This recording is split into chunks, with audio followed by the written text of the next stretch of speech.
কিরে সাউন্ড শুনতে পাচ্ছিস? ওয়েব অ্যাপে সাউন্ড শুনতে পাচ্ছিস? সবাই সাউন্ড শুনতে পাচ্ছিস? All okay, very good.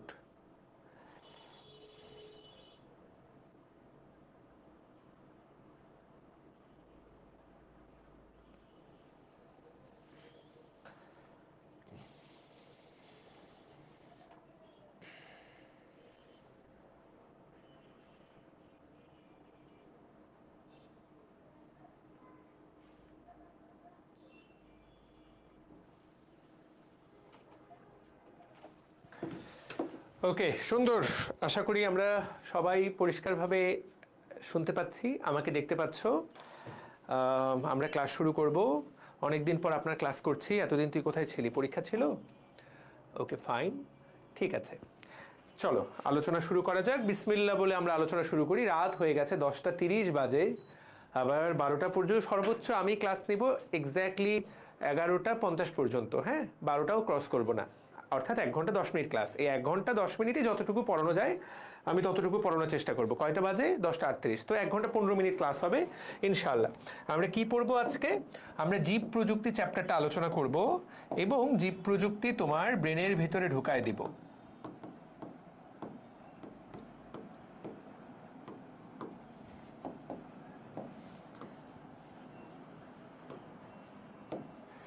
প্রিয় ভাই ও বোনেরা, একদম মূল, যেহেতু সময় কম আমরা একদম ডিরেক্ট মূল আলোচনা শুরু করি। All the best. ভিডিও নাই, ভিডিও ওয়েট আটকে যায়। ডাব্লু ইন চ্যাট, ডাব্লু বাকি আছে, ভিডিও নাই, রিজয়েন করো। কোথাও কোনো সমস্যা নেই, এভরিথিং ওকে, কোথাও কোনো সমস্যা নাই আশা করি। ফেসবুকে একটু সাউন্ড কম হয়, সেটা ফেসবুকে তোমরা কষ্ট করে একটু কানে ইয়ারফোন ইউজ করো, ফেসবুকে একটু কানে ইয়ারফোন ইউজ করো। আশা করি that will solve the problem in Facebook. কথা ক্লিয়ার? ওকে, তাহলে ফেসবুকে আর কোনো অসুবিধা হবে না। ভাইয়া জিনতত্ত্বের ক্লাসটা আমি রেকর্ড করেছি ভাইয়া, আপলোড হতে সময় লাগবে, একটু এডিট চলছে। রেকর্ডের মাঝখানে কিছু জায়গায় কেটে গিয়েছে বা কিছু জায়গায় তো এটা এডিট হচ্ছে।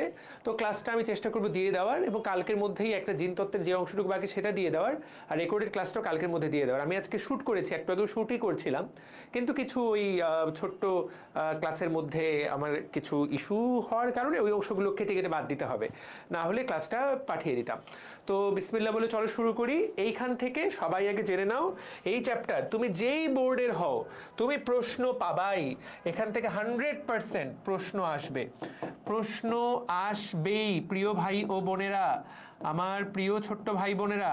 এখান থেকে প্রশ্ন আসবে, এবং কোন প্রশ্নটা আসবে সেটাও আমি বলে দিচ্ছি, একদম 100% কমন। তুমি যদি বলো ভাই জীববিজ্ঞানের একটা প্রশ্ন কমন বলেন, এইটা 100% কমন আসবেই। এই চ্যাপ্টার থেকে ভাইয়া টপিক আছেই হলো 2টা, এই চ্যাপ্টার থেকে টপিক আছেই 2টা। একটা টপিকের নাম, এই চ্যাপ্টার থেকে টপিক আছেই 2টা, এই 2টার মধ্যে ঘুরে ফিরে আসবে। একটার নাম টিস্যু কালচার,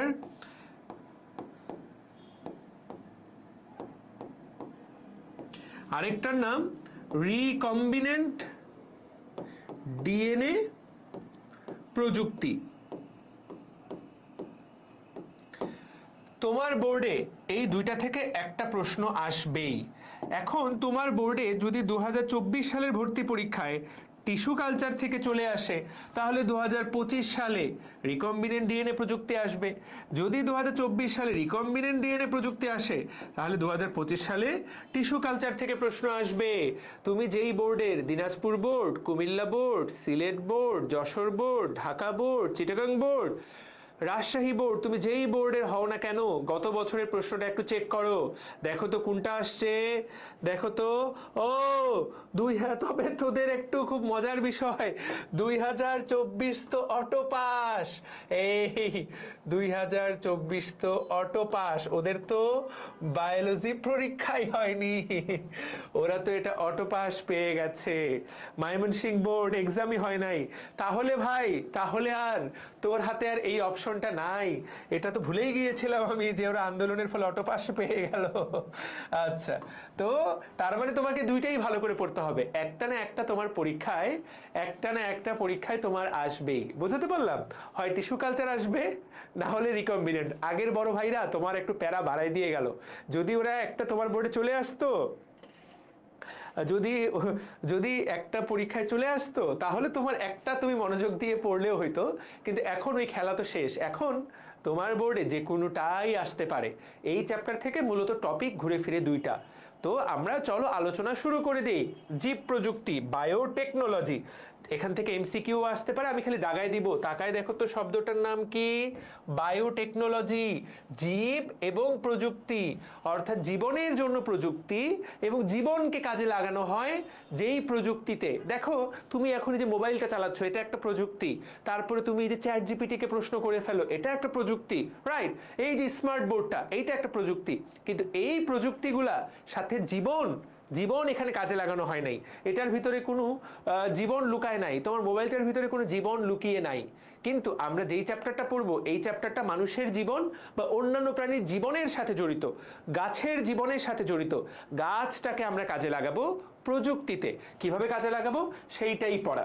তো বায়োটেকনোলজির পড়ার সিস্টেম হবে এইটা, আমরা সেইটাই পড়তে যাচ্ছি। রিফাত, মাউস মাউস ওকে। তো আমরা চলো তার আগে এই যে একটা টিস্যু কালচার, একটা ডিএনএ রিকম্বিনেন্ট, এইটাই বারবার বারেবার প্রশ্ন আসছে, ঠিক আছে? তো আমরা যদি একটু খালি জেনে নেই যে কিভাবে কিভাবে প্রশ্ন আসছে, প্রশ্নটা কিভাবে আসছে এবং বই থেকে এমসিকিউ কি কি আসতে পারে সেইটা। আজকে আমরা টিস্যু কালচার পড়বো আগামী 1 ঘন্টায়, কালকে আমরা বাকিটা আলোচনা করব। এছাড়া এই দুইটা ছাড়া ধুনো ফুনো দুই একটা টপিক আছে একদম শেষের দিকে, আর একটা ছোট্ট টপিক আছে সেটা হলো বোনাস টপিক। ধরো ওখান থেকে শর্ট নোট আসতে পারে, কিন্তু তোমার তো আসলে শর্ট নোট জাতীয় প্রশ্ন নাই, সেজন্য এখান থেকে প্রশ্ন আসে খুব কঠিন। তারপরও ওই যে 2 মার্কের হিসাবে খ নাম্বার অনুধাবনমূলকে জিনোম সিকোয়েন্স থেকে প্রশ্ন আসতে পারে, রাইট? তো তুমি তাকায় দেখো, জীব প্রযুক্তি বায়োটেকনোলজি, এইখান থেকে এমসিকিউ আসবে। সবাই লাইনটা দাগাই। বায়োটেকনোলজি শব্দটা 1919 সালে প্রথম প্রবর্তন করেন বিজ্ঞানী কার্ল এরেকি। এইটা তোমার এইচএসসি এমসিকিউ আসবে এই পুরা পেজ থেকে, আর একটা লাইনও প্রশ্ন আসবে না। কি আরাম! পেজ থেকে না, এই পুরা প্যারা থেকে আর কোনো প্রশ্ন আসবে না। এইখান থেকে এমসিকিউ আসবে জীব প্রযুক্তির পরিধি, 3টা শব্দ পরীক্ষায় এমসিকিউ আসবে। দেখো বায়োটেকনোলজিকে 3 ভাগে ভাগ করেছে, blue biotechnology, green biotechnology, red and white biotechnology.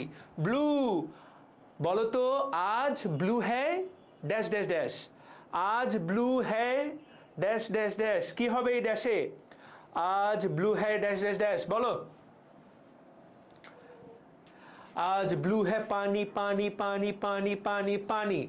और ক্লিয়ার? তাহলে ব্লু মানেই পানি, পানি মানে সমুদ্রের পানি, জলীয়।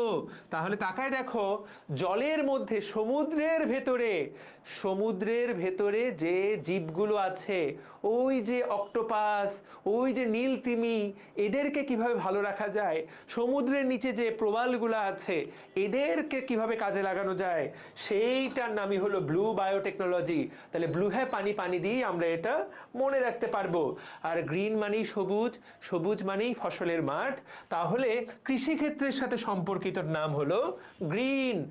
আর তোমরা ডাক্তারদেরটার সাথে দেখবা অ্যাম্বুলেন্সের কালারটা থাকে সাদা, লেখা থাকে অ্যাম্বুলেন্স লাল কালারে, হাসপাতালের পর্দাগুলো সাদা, ওখানে লাল কালারে লেখা থাকে পুরুষ ওয়ার্ড। তাহলে লাল সাদা লাল সাদা, এই যে লাল সাদা লাল সাদা, রেড এন্ড হোয়াইট বায়োটেকনোলজি চিকিৎসা শাস্ত্রের সাথে জড়িত। তাহলে এখান থেকে এগুলো কেন আসবে? এগুলো থেকে এমসিকিউ আসবে ও ভাই বোনেরা, এগুলো থেকে এমসিকিউ আসবে। তাহলে জীব প্রযুক্তি কি?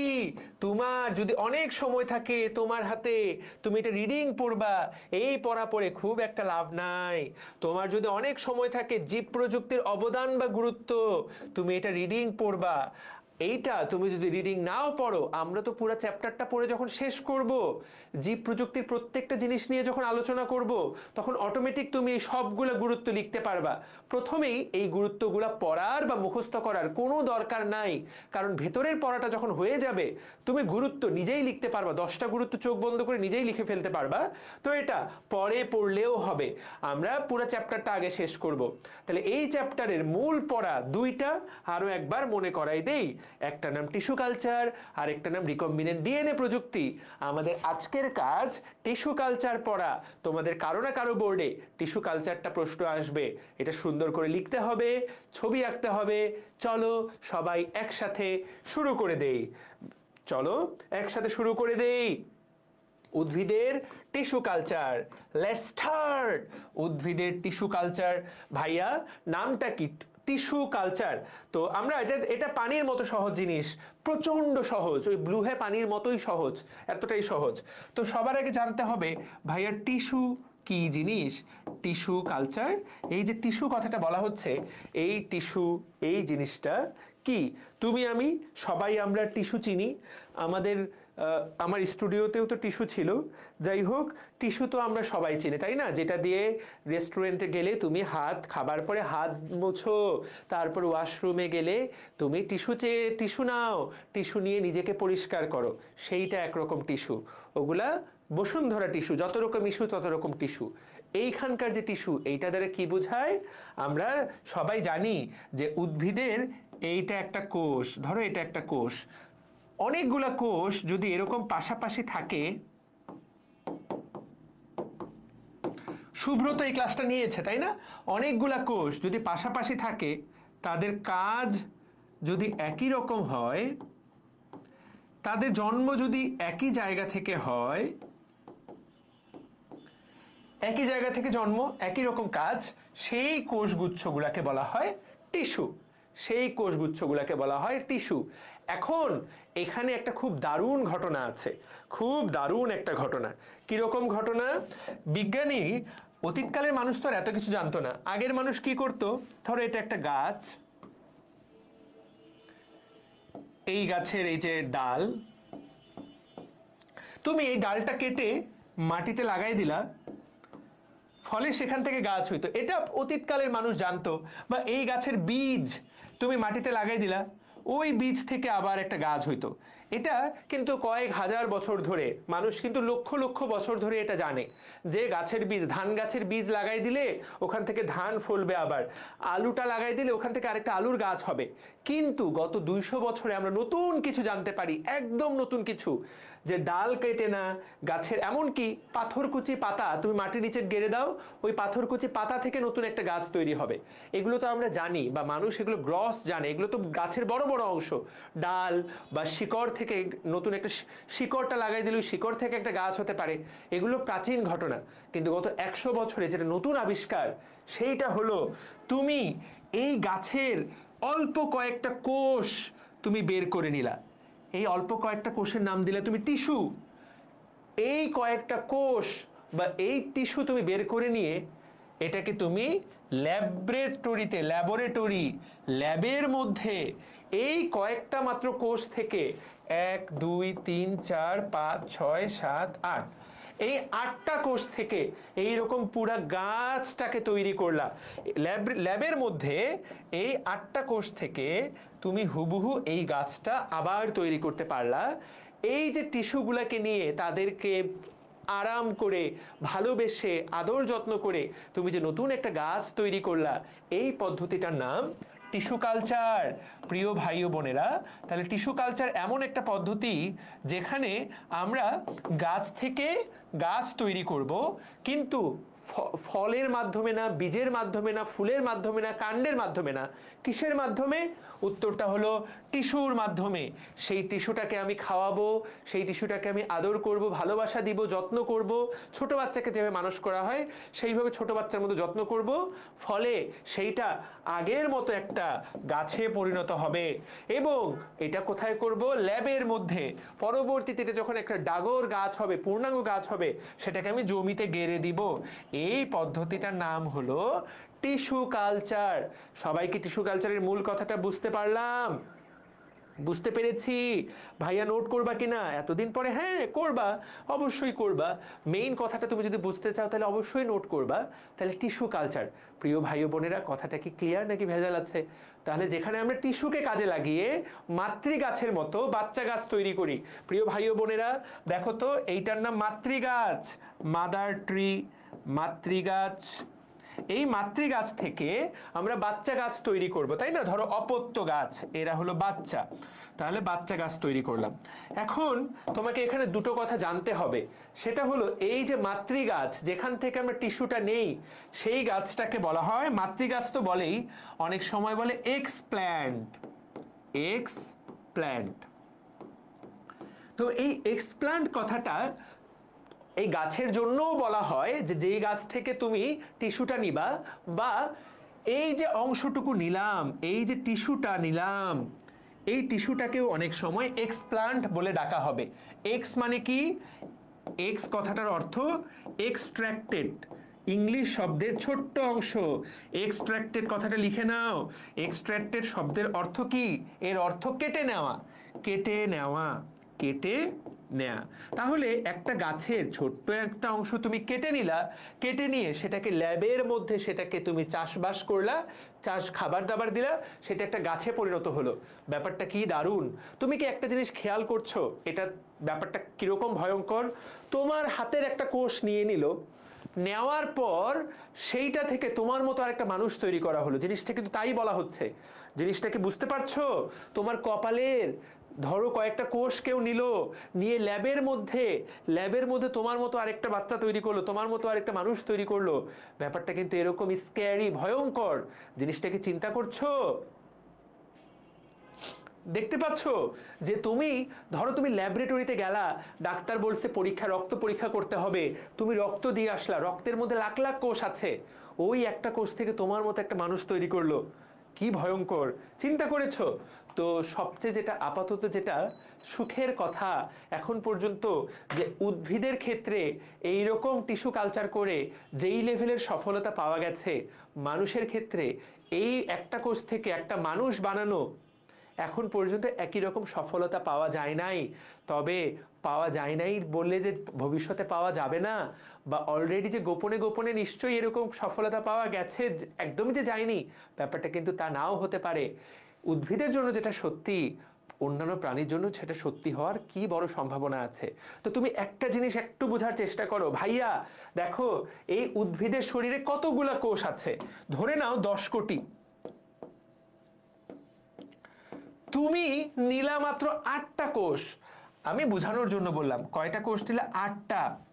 এই 8টা কোষ থেকে তুমি আরো 10 কোটি হুবহু একই রকম কোষ বানাইলা। চিন্তা করেছো কি ভয়ঙ্কর ব্যাপার? তার মানে কি? তার মানে এই 10 কোটি কোষের মধ্যে যা বলা আছে, নিশ্চয়ই এই 8টা কোষের মধ্যে একই রকম কথা বলা আছে। তার ফলেই তো এই 8টা কোষ আবার 10 কোটি কোষকে জন্ম দিতে পারলো।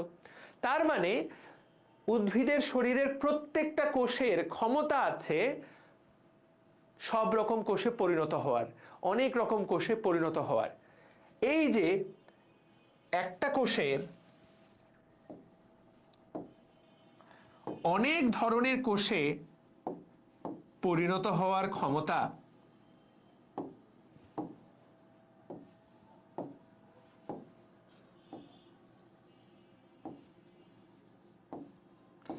ধরো এইটা একটা কোষ, এই কোষ থেকে এরকম 4 রকমের কোষ তৈরি হলো। খেয়াল করো একটা উদ্ভিদে কত ধরনের কোষ থাকে। মূলের কোষ আলাদা, কাণ্ডের কোষ আলাদা, ভাজক টিস্যুর কোষ আলাদা, স্থায়ী টিস্যুর কোষ আলাদা, পাতার কোষ আলাদা, parenchyma, collenchyma, sclerenchyma, xylem, phloem, সঙ্গী কোষ, কত রকমের কোষ চিন্তা করো। কিন্তু তুমি নিয়েছো মাত্র কয়টা কোষ? 8টা মাত্র কোষ, বা অল্প কিছু কোষ। এই কোষগুলা সব রকম কোষে পরিণত হচ্ছে। এই যে একটা কোষের বিভিন্ন রকম কোষে পরিণত হওয়ার ক্ষমতা, এই ক্ষমতাটার নাম টটিপোটেন্সি। এইটা পরীক্ষার জন্য সবচেয়ে গুরুত্বপূর্ণ এমসিকিউ। এটা জ্ঞানমূলক প্রশ্নেও আসতে পারে। পোটেন্সি মানে কি? পোটেন্সি মানে ক্ষমতা। কিসের ক্ষমতা? একসাথে অনেকগুলো কোষে পরিণত হওয়ার ক্ষমতা, বা পূর্ণ উদ্ভিদে পরিণত হওয়ার ক্ষমতা। এই ক্ষমতাটা প্রত্যেকটা কোষের থাকে। প্রতিটি কোষ, উদ্ভিদের প্রতিটি কোষের একটা পূর্ণাঙ্গ গাছ হয়ে ওঠার ক্ষমতা থাকে। এই ক্ষমতাটার নাম টোটিপোটেন্সি, অনেক সময় এটাকে বলে প্লুরিপোটেন্সি। এই ক্ষমতাটা আছে বলেই এই কোষটাকে তুমি যদি আদর দাও, ভালোবাসা দাও, স্নেহ করো, লালন পালন করো বাচ্চার মতো, ও তোমাকে একটা পূর্ণাঙ্গ গাছ উপহার দিতে পারবে। এইটাই টিস্যু কালচারের মূল কথা। তোমাকে যদি বলে উদ্ভিদের কোষের কোন গুণটাকে কাজে লাগিয়ে টিস্যু কালচার করা হয়, তোমার উত্তর হবে টটিপোটেন্সি। প্রিয় ভাই ও বোনেরা, তাকায় দেখো, এই যে দেখো আমেরিকান বিজ্ঞানী মর্গান, তিনি সর্বপ্রথম বলেন উদ্ভিদের প্রত্যেকটা কোষেরই একটা পূর্ণ উদ্ভিদ কোষে পরিণত হওয়ার ক্ষমতা আছে। একটা পূর্ণ উদ্ভিদে একটা কোষ থেকে একটা পুরো গাছ তৈরি করার ক্ষমতা আছে। এই ক্ষমতাটার নামই হলো টটিপোটেন্সি। প্রিয় ভাই ও বোনেরা, এই জন্যই এই ক্ষমতাটাকে কাজে লাগায় আমরা একটা পূর্ণ উদ্ভিদ বানাই ফেলতে পারি। এবং দেখো পরের লাইনে কি বলেছে, যেহেতু এই প্রক্রিয়ায় ক্ষুদ্র অংশ ব্যবহার করা হয়, ব্যবহার করে একটা পূর্ণ উদ্ভিদ তৈরি করা হয়, এই জন্য এইটাকে বলে মাইক্রো প্রোপাগেশন। শব্দটার দিকে তাকাও, মাইক্রো প্রোপাগেশন মানে কি? এটার মাইক্রো মানে কি? Micro propagation. মাইক্রো কথার অর্থ ছোট, এটাও পরীক্ষায় আসতে পারে, এমসিকিউ এবং জ্ঞানমূলক। প্রোপাগেশন মানে কি? প্রোপাগেশন। প্রোপাগেশন মানে ছড়িয়ে পড়া। তো ছোট্ট একটা জিনিসকে তুমি ছড়িয়ে দিলা বা বড় করলা।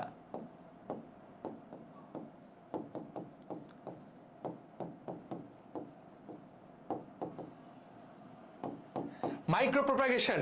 তাহলে ভালো মতো তাকাই, টটিপোটেন্সি ক্ষমতাকে কাজে লাগিয়ে মাইক্রো প্রোপাগেশন করা হয়। এই মাইক্রো প্রোপাগেশনের অপর নামই টিস্যু কালচার। পরীক্ষায় তুমি টিস্যু কালচার কথাটাও পেতে পারো, মাইক্রো প্রোপাগেশন কথাটাও পেতে পারো। দুইটাই একই জিনিস। বুঝলাম কিনা? খেয়াল করো কি ফ্যান্টাস্টিক ক্ষমতা। এবং দেখো তাহলে উদ্ভিদের যে কোনো অঙ্গ থেকে শীর্ষ মুকুল, কক্ষ মুকুল, কচি পাতা, ফুলের পাপড়ি থেকে তুমি সেগুলোকে জীবাণুমুক্ত করে, সেটাকে আদর দিয়ে, পুষ্টি দিয়ে, সেগুলোকে বড় করে একটা পূর্ণাঙ্গ, এই যে পূর্ণাঙ্গ উদ্ভিদ সৃষ্টি করাকেই বলা হয় টিস্যু কালচার। এই কথাটা খুবই গুরুত্বপূর্ণ, খুবই গুরুত্বপূর্ণ। এবং আমরা যদি ছবিটার দিকে তাকাই, তুমি যদি ছবিটার দিকে তাকাও, দেখো তো এই উদ্ভিদটার মতোই হুবহু আরেকটা উদ্ভিদ আমি তৈরি করলাম। তার মানে কি? কপি করলাম, মানে ক্লোন করলাম। এই জন্য টিস্যু কালচারকে অনেক সময় তাকায় দেখো, এটাকে ক্লোনিং প্রযুক্তিও বলা হয়। তাহলে টিস্যু কালচারের কয়টা নাম বললাম। এই ক্লোন করার সময় মায়ের কাছ থেকে যতটুকু অংশ তুমি আলাদা করে নাও, সেই অংশটুকুকে এক্সপ্লান্ট বলা হয়। ছবির দিকে দেখো, আমি মার্ক করে দিলাম, অলরেডি পড়াই ফেলছি। টিস্যু কালচারের ফলে যে বাচ্চাটা জন্ম হবে সেটাকে বলা হবে অনুচারা। এমসিকিউ আসবে, তোমাকে লিখতে হবে এই পদ্ধতিটা আবিষ্কার কে করেন? জার্মান বিজ্ঞানী গটলিয়েব। এমসিকিউ আসবে, জার্মান বিজ্ঞানী নামটা, টিস্যু কালচার পদ্ধতির জনক গটলিয়েব হাবারল্যান্ড। হাবারল্যান্ড নামটা শুনে হাবার মনে হতে পারে, হাবা, বাট হ্যাবারল্যান্ড। দেখো হ্যাবারল্যান্ড এরকমই বোধহয় বানানটা, টিডি বা ডিটি, হ্যাবারল্যান্ড। ঠিক আছে, তিনি টিস্যু কালচারের জনক, তিনি এটা উদ্ভাবন করেন। খুব গুরুত্বপূর্ণ কথা, এগুলো প্রত্যেকটাই এমসিকিউ আসতে পারে, রিটেনের জন্য তোমাকে লিখতে হবে। আরেকটা লাইন তাকায় দেখো, এটাকে বলে ইন ভিট্রো কালচার। শব্দটার দিকে তাকাও। টিস্যু কালচার পদ্ধতির কয়টা নাম? 1 tissue culture, 2 micro propagation, 3 in vitro culture. In vitro, এই লাইনটা খুব গুরুত্বপূর্ণ। ভিট্রো কথাটা ভবিষ্যতে অনেক জায়গায় পাবা। আমরা মানুষের ক্ষেত্রে ব্যবহার করি ইন ভিট্রো। ভিট্রো মানে ভিট্রিয়াস মানে কাঁচ। ইন ভিট্রো কালচার, এটা তো পরীক্ষাগারে করা হয়, ল্যাবের মধ্যে করা হয়। সেই জন্য যেহেতু ল্যাবের মধ্যে করা হয়, কাচের পাত্রে করা হয়, এটার অপর নাম ইন ভিট্রো কালচার। দেখি তোমরা কি কেউ জানো test tube baby?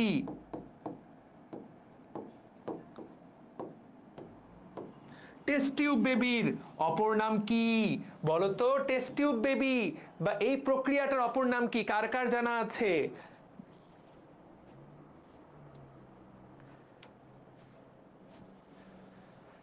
Test tube baby, very good. যেই পদ্ধতিতে গর্ভধারণ করা হয় এটার নাম আইভিএফ। একই জিনিস, in vitro fertilisation. In vitro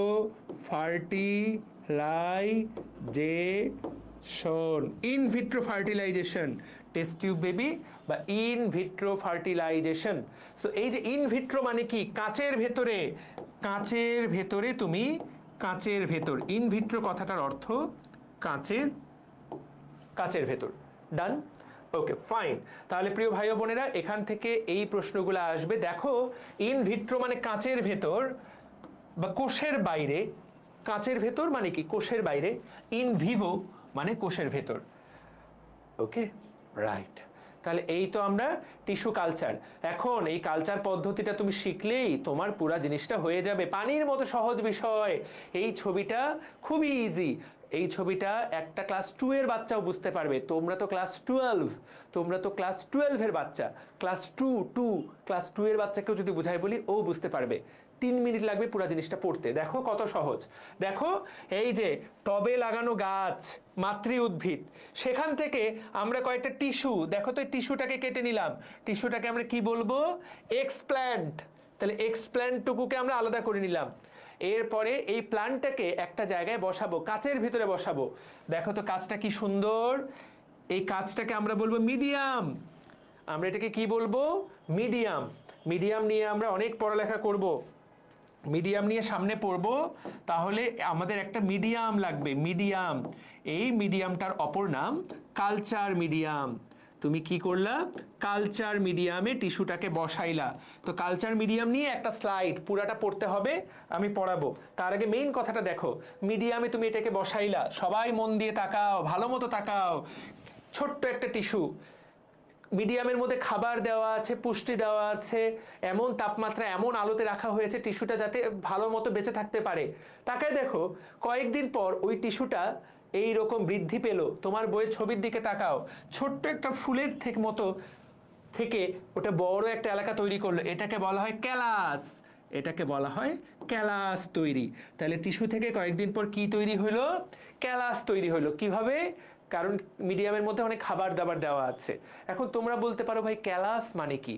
callous শব্দের অর্থ, তোমরা তোমাদের পায়ে কখনো দেখেছো যে পায়ে ছোট ছোট অনেক সময় গুটি গুটি হয়? আমাদের এলাকাতে বলে মাস কাটা। আমি জানি না তোমরা এটা জানো কিনা। এটাকে মেডিকেল সায়েন্সে বলে ক্যালাস বা কর্ন, যেটার কোনো আগা মাথা থাকে না। ক্যালাস শব্দটার আরেকভাবে তুমি চিন্তা করতে পারো। ইংলিশ ক্যালাস মানে কি বলো? ইংলিশে ক্যালাস মানে কি বলো? ইংলিশে ক্যালাস মানে কি?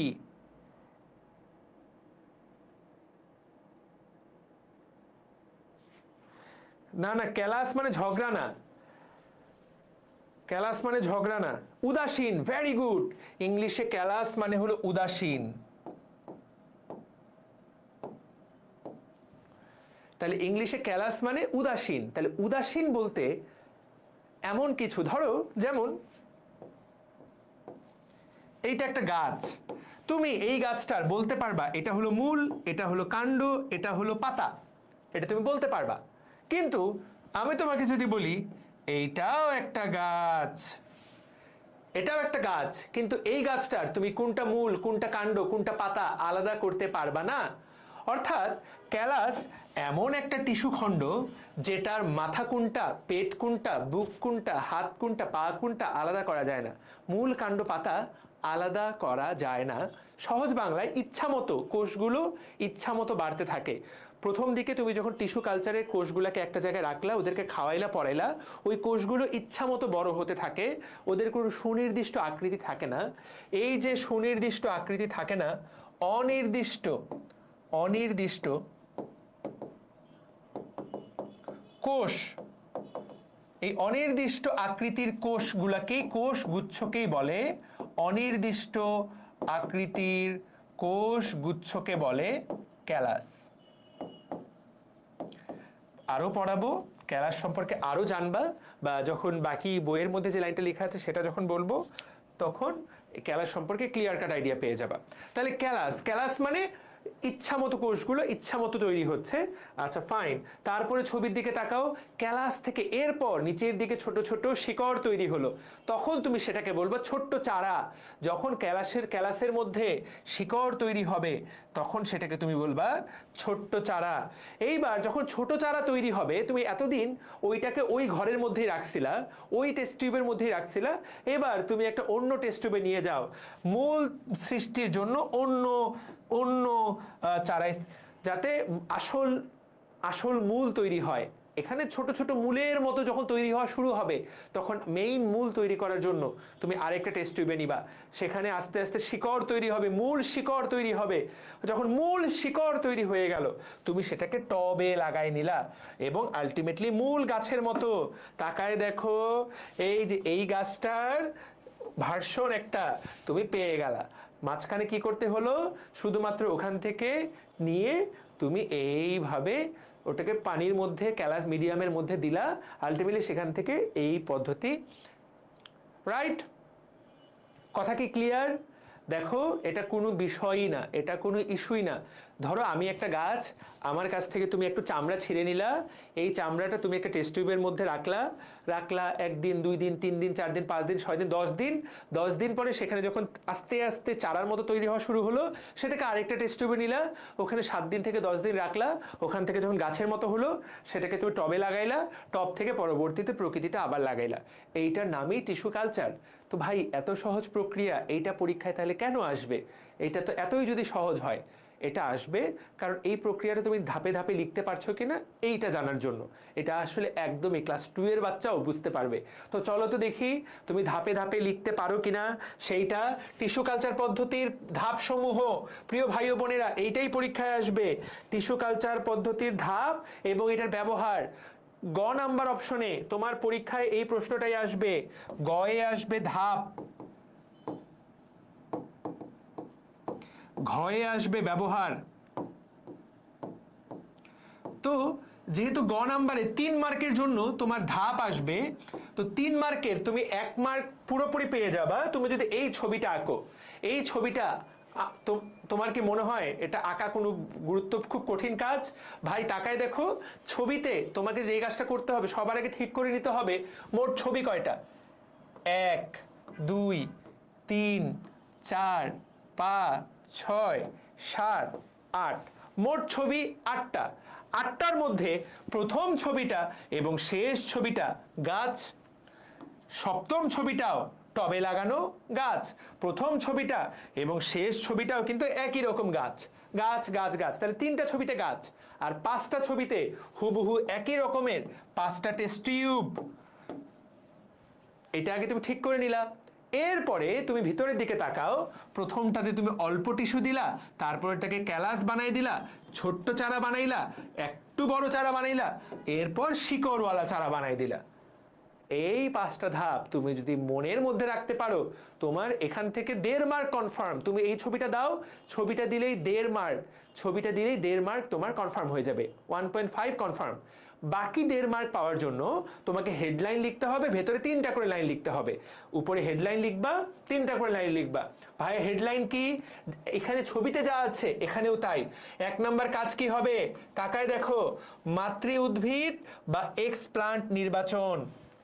আমি তো এই কথাটাই বললাম, উদ্ভিদটাকে অনেক সময় এক্সপ্লান্ট বলে, মূলত এক্সপ্লান্ট হলো উদ্ভিদের ওই অংশটা, মূলত ওটাকেই এক্সপ্লান্ট বলে।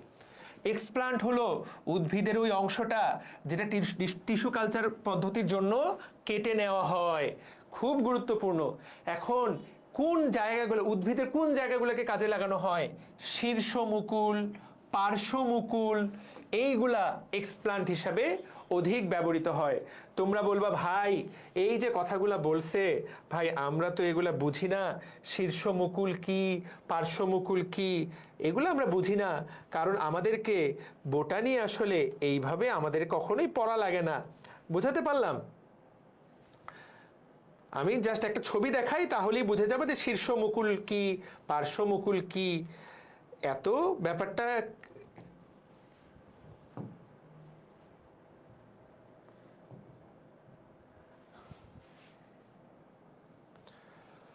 বাংলা না লিখলে শীর্ষ মুকুলটা তো আসছে না। ওয়েট, কে যেন প্রশ্ন করলো যে ভাইয়া শীর্ষ মুকুল কি জিনিস, তো ওর জন্যই মূলত শীর্ষ মুকুলটাকে দেখাই দিচ্ছি। কক্ষ মুকুল কি, কে যেন প্রশ্ন করেছে যে ভাই শীর্ষ মুকুল কি কক্ষ মুকুল কি, ওর জন্য আমি ছবি দেখাই দিচ্ছি।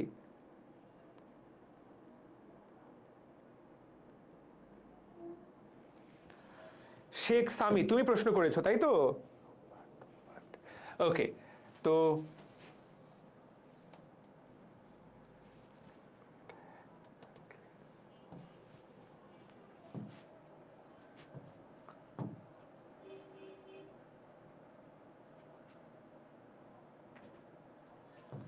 এই ছবিটা দিয়ে সুন্দর বুঝতে পারবা। তাকায় দেখো, এইটা একটা ফুলের ডাল, তাকায় দেখো, একদম মাথার কুড়ি কুড়ি, বলে না দুটি পাতা একটি কুড়ি, এই কুড়িটার নাম শীর্ষমুকুল।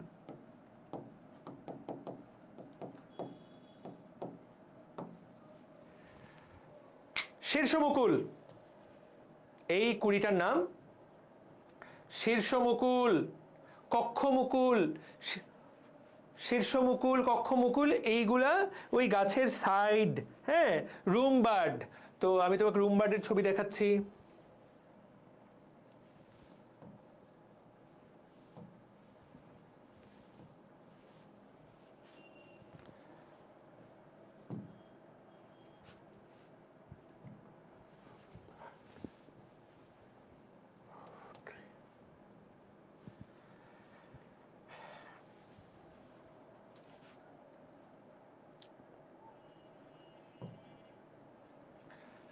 গাছের যে জায়গা থেকে ফুল হওয়া শুরু হয়, গাছের যে জায়গা থেকে ফুল হওয়া শুরু হয়, যেখান থেকে ফুল ফোটা শুরু হয়, ওই টিস্যুগুলা সাধারণত জীবাণুমুক্ত থাকে। ওইগুলাকে তুমি যদি ব্যবহার করো তাহলে তোমার প্রক্রিয়াটা হওয়ার সম্ভাবনা অনেক ভালো থাকে। শীর্ষমুকুল, কক্ষমুকুল, এই জিনিসগুলা দ্বারা এইটাই বোঝানো হয়। এই যে তাকায় দেখো, বিউটিফুল, কি সুন্দর। ঠিক আছে, এই যে এখান থেকে তুমি যদি টিস্যু নাও, এই জায়গা থেকে তুমি যদি টিস্যু নাও, তাহলে ওই টিস্যুটা কাজে লাগার সম্ভাবনা খুব বেশি থাকে। তাহলে দেখো, এইটাই বলেছে যে এক্সপ্লান্ট হিসাবে তুমি কোনটা নির্বাচন করবা। এক্সপ্লান্ট হিসাবে তুমি এটা নির্বাচন করলা।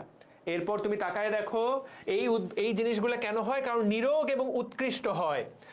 এক্সপ্লান্ট তাকেই নির্বাচন করা হবে যে সুস্থ হবে, নিরোগ, রোগাক্রান্ত হবে না, উৎকৃষ্ট বৈশিষ্ট্যের হবে। ওই জায়গাটা ঠিক করলাম। তাহলে 1 নাম্বার পয়েন্ট, ভিতরে 3টা লাইন লিখবা। আমি প্রথমে এক্সপ্লান্ট নির্বাচন করব। এক্সপ্লান্ট হবে উদ্ভিদের সেই জায়গাটা যেটাকে আমি টিস্যু কালচারের জন্য ব্যবহার করব, সেইটা সাধারণত শীর্ষমুকুল বা পার্শ্বমুকুল থেকে নেওয়া হয়।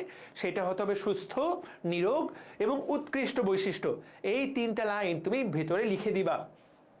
এরপর কি করবা? দেখো, মিডিয়ামে স্থানান্তর। তার আগে দেখো, এই যে মিডিয়াম শব্দটিতে কালচার মিডিয়াম, তো স্থানান্তর করার আগে তোমাকে তো কালচার মিডিয়ামটা তৈরি করতে হবে। তুমি বলতে পারো, ভাই কালচার মিডিয়াম জিনিসটা কি? আমি তোমাকে ছবি দেখাচ্ছি, ছবি দেখলে পুরাপুরি বুঝতে পারবা কালচার মিডিয়াম দেখতে কেমন। তোমার দেখতে ভালোই লাগবে। সবাই তাকায় দেখো, এটা কিন্তু প্রতিনিয়ত ব্যবহার করা হয়।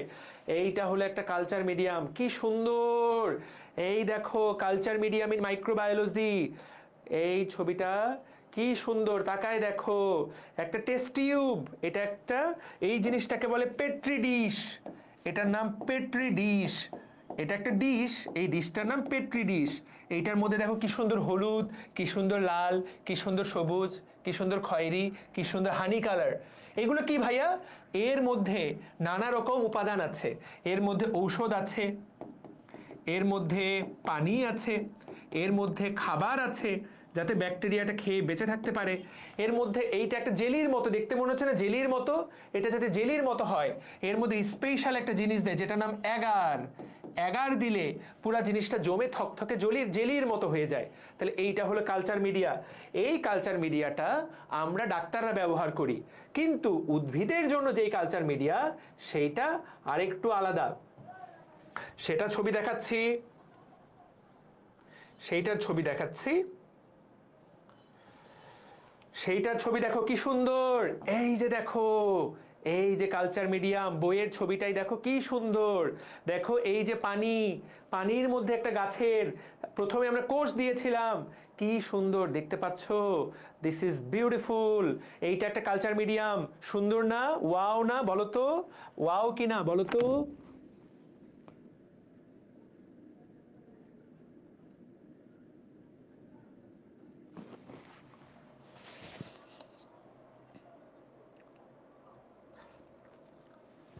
ওয়াও ওয়াও, কি সুন্দর। ভাইয়া বাসায় কিভাবে করব আমি তোমাকে শেখাই দিব, যদি আমি নিজের জীবনে কখনো করিনি, কারণ আমি তো বোটানিস্ট না, আমি তো ডাক্তার। আমি আমাদেরগুলা করেছি, যেটা ব্যাকটেরিয়া নিয়ে কাজ করি আমরা, গাছ নিয়ে তো আমরা কখনো কাজ করিনি। কি সুন্দর। আরও তোমাকে দেখাচ্ছি, দেখো এটা কিতনা হাসিন, কতটাই না সুন্দর, দেখতে পাচ্ছ? দেখো এইটা একটা কালচার মিডিয়াম। তো ভাইয়া এই কালচার মিডিয়ামে কি কি থাকে, বইয়ের পড়াগুলো আমরা এই জায়গায় লিখব। এখন এই কালচার মিডিয়ামে দুই রকম উপাদান থাকে। একটা উপাদান হলো মুখ্য উপাদান, যেটা থাকতেই হবে, যেটা না থাকলে এই কালচার মিডিয়ামটা হবেই না। আর থাকে গৌণ উপাদান। গৌণ উপাদান মানে যেটা কালচার মিডিয়ামটাকে আরেকটু ভালো রাখতে সাহায্য করে। তো আমি তোমাকে আগেই বলেছি এটার মধ্যে খাবার থাকে, যেমন ধরো ফ্রুক্টোজ, গ্লুকোজ, এগুলো খাবার, না হলে কোষটা কি খেয়ে বেঁচে থাকবে। দুই, ভিটামিন থাকে, উদ্ভিদের জন্য ভিটামিন থাকে। এটাকে শক্ত বানানোর জন্য যেই পদার্থটা থাকে তার নাম কি, অ্যাগার। এইগুলা থাকে। সো এই জিনিসগুলা দিয়ে তুমি কালচার মিডিয়াম তৈরি করো। অনেক রকমের কালচার মিডিয়াম হয়, এইটা এইটা আরো কত রকমের হয়। এই যে দেখো টেস্ট টিউবে তুমিও তৈরি করতে পারবা। তুমি ভাইয়া কালচার মিডিয়াম কিভাবে তৈরি করে, তোমার বাড়ি যদি ময়মনসিংহে হয় তাহলে বাংলাদেশ কৃষি ইউনিভার্সিটি যেতে পারো, বা ঢাকার মধ্যে তুমি কৃষি ইউনিভার্সিটিগুলোতে গেলে তুমি এরকম কালচার মিডিয়ামের মাধ্যমে টিস্যু কালচার দেখতে পাবা। তাহলে আশা করি কালচার মিডিয়াম সম্পর্কে একটা আইডিয়া হয়ে গেল। অনেক রকম হতে পারে, সবগুলো যে দেখতে একই রকম হবে। যে বইয়ের ছবিটা আমাদের এইরকম, দেখতে পাচ্ছ আমাদের বইয়ের ছবিটা? শুরুতে দেখো শুধুমাত্র কোষ দেওয়া ছিল, তারপরে দেখো ওখান থেকে কতগুলো গাছ তৈরি হয়েছে, দেখতে পাচ্ছ?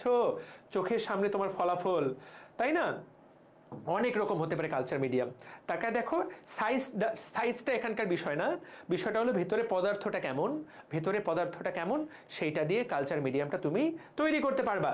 তাহলে তাকায় দেখো কালচার মিডিয়াম কিভাবে তৈরি করা হয়। মুখ্য উপাদান এবং গৌণ উপাদান, ভিটামিন, সুক্রোজ, হরমোন। শব্দটার দিকে দেখো, ফাইটো হরমোন। মানুষের হরমোনের নাম তো হরমোন, উদ্ভিদের হরমোনের নাম ফাইটো হরমোন। ফাইটো কথাটার অর্থ উদ্ভিদ, ফাইটো হরমোন কথাটার মানেই হলো উদ্ভিদের হরমোন। তারপরে কালচার মিডিয়ামটাকে একটু জমাট বাঁধানোর জন্য, থকথকে করার জন্য অ্যাগার ব্যবহৃত হয়। যে লাইনটা পরীক্ষায় আসবে অ্যাগার, আমি তোমাকে লিখে দিলাম, ঠিক আছে? এই তো কালচার মিডিয়াম। ধরো যেই কালচার মিডিয়ামে শুধুমাত্র মুখ্য উপাদানগুলো থাকে, অন্য কোনো উপাদান থাকে না, সেটাকে বলে বেজাল মিডিয়াম। আর এই বেজাল মিডিয়ামের সাথে আমরা অনেক কিছু মিশাই। তোমাকে শুরুটা আমি ছবি দেখিয়েছিলাম, তোমার যদি মনে থাকে যে কালচার মিডিয়ামে আমি তোমাকে শুরুতে বেশ কিছু ছবি দেখিয়েছিলাম। এইখানে প্রত্যেকটাই স্পেশাল মিডিয়াম, প্রত্যেকটাই স্পেশাল। ধরো এই সাদাটা হলো বেজাল মিডিয়াম, এটার সাথে তুমি একটু হলুদ কিছু একটা মিশাইলা স্পেশাল কোনো কিছু করার জন্য, তাহলে এটা একটা স্পেশাল মিডিয়াম হয়ে গেল। লাল কোনো কিছু একটা মিশাইলা, এরকম একটা স্পেশাল হয়ে গেল। এর মধ্যে ধরো এইটা সাদাটা বেজাল মিডিয়াম, যেটা জাস্ট এখানে বেসিক কাজ করার জন্য যে কালচার মিডিয়াম। তো এক একটা কাজ করার জন্য এক এক রকমের কালচার মিডিয়াম। এই মিডিয়ামের পিএইচ কত হবে পরীক্ষায় আসবে, 5.5 থেকে 5.8। তাহলে তোমার কাজ হবে তুমি কালচার মিডিয়াম তৈরি করবা। বাজারে কিনতে পাওয়া যায় কিনা আমি জানি না, কারণ আমি কখনো এইটার জন্য করিনি। আর বাকি কালচার মিডিয়ামগুলো সাধারণত ল্যাবেই তৈরি করা হয়। অ্যাগার কিনে আনা হয়, ভিটামিন কিনে আনা হয়, সুক্রোজ কিনে আনা হয়, এই জিনিসপত্রগুলো কিনে আনা হয় এবং সবগুলোকে একসাথে মিশালে একটা কালচার মিডিয়াম তৈরি হয়। কথাটা কি বুঝতে পেরেছি? কথাটা কি বুঝতে পেরেছি? ওকে, সুন্দর। এরপর ভাইয়া তুমি এত কিছু করবা, এই জিনিসগুলো খুব সেনসিটিভ, এই পুরা জিনিসগুলো খুব সেনসিটিভ। এর ভিতরে যদি জীবাণু থাকে তাহলে এই গাছটা জন্মাবে, কিন্তু গাছটা শুরু থেকেই 12টা বেজে যাবে। বুঝাতে পারলাম? তো সেই জন্য জীবাণু মুক্ত করা হয় যাতে একটা সুস্থ উদ্ভিদ তুমি পাও। জীবাণু মুক্ত করার জন্য সবাই ভালো মতো তাকাও, খুবই গুরুত্বপূর্ণ। এইটা পরীক্ষার জন্য অত্যন্ত গুরুত্বপূর্ণ। অত্যন্ত মানে অত্যন্ত। কিভাবে জীবাণু মুক্ত করা হয়, খুবই গুরুত্বপূর্ণ শব্দটা। এই মেশিনের মধ্যে এটাকে ঢুকানো হয়, এই মেশিনটার মধ্যে ঢুকানো হয়। মেশিনটার দিকে তাকাও ও ভাই বোনেরা, মেশিনটার দিকে তাকাও। এটা একটা ওভেনের মতো মেশিন। ওভেন, তোমাদের প্রত্যেকের বাসায় ওভেন আছে। এটা একটা ওভেনের মতো মেশিন বা এইরকম একটা মেশিন। এটা তুমি হাসপাতালে গেলে দেখতে পাবা, একইভাবে ল্যাবগুলোতে গেলেও দেখতে পাবা। এই মেশিনটার নাম অটোক্লেভ। শব্দটা সবাই লিখে ফেলো, কমেন্ট করো। কি নাম? Autoclave machine. প্রিয় ভাই ও বোনেরা, এই জায়গায় দেখো একটা মিটার লাগানো আছে, মিটার। এই মিটারে দুইটা জিনিস দেখা যায়, একটা হলো কত চাপ দেওয়া আছে এবং কত তাপমাত্রা। এই মিটারে দুইটা জিনিস তুমি খেয়াল করবা, এই অটোক্লেভ যন্ত্রে এই মুহূর্তে কতটুকু চাপ দেওয়া, কতটুকু তাপমাত্রা দেওয়া, এবং বাইরে থেকে তুমি টাইম ঠিক করবা যে কতক্ষণ তুমি রাখবা। তাহলে সবাই লিখছো অটোক্লেভ পরীক্ষার জন্য খুব গুরুত্বপূর্ণ। কালচার মিডিয়ামকে জীবাণুমুক্ত করার জন্য কোন যন্ত্র ব্যবহৃত হয়? উত্তরটা হলো অটোক্লেভ যন্ত্র। খুবই ইম্পর্টেন্ট, খুবই ইম্পর্টেন্ট, মানে খুবই ইম্পর্টেন্ট। এখন ভাইয়া এই অটোক্লেভ যন্ত্রে এক একটা জিনিসের জন্য এক এক রকম সময়, এক একটা জিনিসের জন্য এক এক রকম চাপ, এক একটা জিনিসের জন্য এক এক রকম তাপমাত্রা। তোমরা দেখেছো? আচ্ছা তোমরা তো জানো যে ডাক্তাররা আমরা অপারেশন করি, তাই না? তুমি দেখবা ঢাকা মেডিকেলে প্রত্যেক দিন অপারেশন হচ্ছে, প্রত্যেক দিন ধরো মিনিমাম ঢাকা মেডিকেল কলেজে মিনিমাম সব ডিপার্টমেন্ট মিলায় মিনিমাম 500 অপারেশন হয় প্রত্যেক দিন, মিনিমাম 500 অপারেশন হয়। তোমার কি মনে হয় এই প্রত্যেকটা অপারেশনের জন্য কাঁচি, ছুরি এগুলো আলাদা? 500টার জন্য আলাদা? এই 500টার জন্য ধরো 10 সেট কাঁচি ছুরি আছে পুরো ঢাকা মেডিকেল কলেজে, পুরো ঢাকা মেডিকেল কলেজ হাসপাতালে প্রত্যেক দিন ব্যবহৃত হচ্ছে, প্রত্যেক দিন। কিভাবে এগুলাকে আমরা জীবাণুমুক্ত করি? আজকে অপারেশন হওয়ার পর এই কাঁচি এবং ছুরিগুলাকে এই যন্ত্রের মধ্যে ঢুকায় দেওয়া হয় অটোক্লেভ। তারপর এই রকম 30 মিনিট রেখে দেওয়া হয়। ধরো 121 ডিগ্রি তাপমাত্রা দেওয়া হয়, 15 অ্যাটমসফিয়ার চাপ দেওয়া হয়। দেওয়ার পর ওর ভিতরে থাকা সকল জীবাণু মরে যায়। যদি পানি দিয়ে ধোয়া হতো, যদি পানি দিয়ে ধুয়ে পরিষ্কার করতো, তাহলে যতগুলো রোগীর অপারেশন হতো প্রত্যেকটা রোগী থ্যাংক ইউ সো মাচ হয়ে যেত অপারেশনে 7 দিনের মধ্যে। সবডি মরে ভূত। বাংলাদেশের জনসংখ্যা আজকে আর 20 কোটি হতো না, বাংলাদেশের জনসংখ্যা হতো 5 কোটি। যেই চিকিৎসা করতো, অপারেশন করতো, সেই মরে যেত জীবাণুর ইনফেকশনে। এই যন্ত্রটা একটা লাইফ সেভিং যন্ত্র, বিশাল আবিষ্কার। তুমি জীবাণুযুক্ত যন্ত্র এটার ভিতরে দিবা, জীবাণুগুলাকে একদম জ্বলন্ত জাহান্নামে পৌঁছায় দিবে এই যন্ত্রটা। ফ্যান্টাস্টিক যন্ত্র, অনেক রকম দেখতে। হাসপাতালে যন্ত্রগুলা এই রকম বড়গুলা হয়, দেখো এই যে ট্রে, হাসপাতাল যন্ত্রগুলো এরকম বড় ট্রের মধ্যে করে জীবাণুগুলাকে ছুরি কাঁচিগুলাকে ঢোকানো হয় যাতে সব ময়লাকে একসাথে পরিষ্কার করা যায়। বুঝাতে পারলাম? আর যেগুলো ল্যাবে, টিস্যু কালচারের জন্য ল্যাবে, সেইগুলাকে এরকম ছোট ছোট ওভেনের মতো, এটা অটোক্লেভ, এটার ভিতরে ঢুকায় দেয়। তাহলে কালচার মিডিয়ামকে অটোক্লেভে কতক্ষণের জন্য ঢুকাইতে হবে? দেখো লেখা আছে 20 মিনিট সময়ের জন্য। কতটুকু চাপ দিতে হবে? 15 পাউন্ড। কতটুকু তাপমাত্রা দিতে হবে? 121 ডিগ্রি। এই যে 3টা লাইন, এই 3টা লাইন তোমার পুরো অ্যাডমিশন জার্নি, তোমার পুরো একাডেমিক জার্নি সবসময় মনে রাখতে হবে। 3টা কথা। কালচার মিডিয়াম কতটুকু তাপমাত্রায় জীবাণুমুক্ত হবে? 121 ডিগ্রি। কালচার মিডিয়ামে কতটুকু চাপ দিতে হবে? 15 পাউন্ড চাপ। 15 অ্যাটমসফিয়ার না, কিন্তু 15 পাউন্ড। কতক্ষণ সময় রাখতে হবে? 20 মিনিট। 3টা কথা সবাই লিখবা, সবাই লিখো। এটাকে বলে নির্বীজকরণ। নির্বীজকরণ মানে কি? জীবাণুমুক্তকরণ। খুবই ইম্পর্টেন্ট। আরেকটা লাইনও পরীক্ষায় আসতে পারে।